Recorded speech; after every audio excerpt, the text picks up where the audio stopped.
Semakin besar fixed cost lo ya, semakin susah buat lo pengen bergerak. Dan fakta pahitnya, sistem itu paling suka sama yang namanya itu kelas menengah.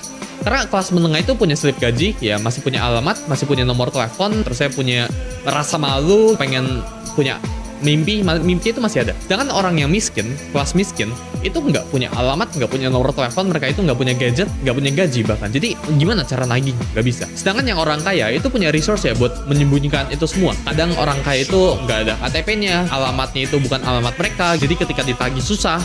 Nomor teleponnya itu kadang bukan nomor telepon mereka, tapi nomor telepon orang luar negeri. Slip gaji mereka itu dimain-mainin. Misal kalau kalian tahu, beberapa perusahaan itu CEO-nya itu sengaja cuma dibayar $1.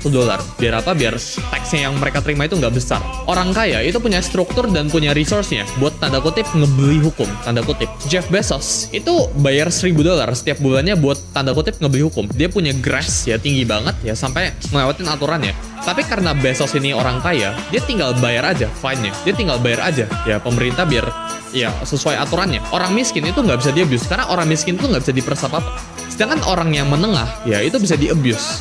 Orang yang menengah itu punya gaji yang pas-pasan, ya mereka itu nggak bisa afford buat punya resource yang gila. Mereka nggak punya struktur apa-apa, yang mereka punya itu pas-pasan, otak mereka itu susah buat mikir jauh, karena ketika mereka mikir jauh, mereka harus mikirin buat besok kayak gimana, buat bulan depan kayak gimana. Otak mereka itu mikirinnya itu from month to month, ya dari paycheck to paycheck.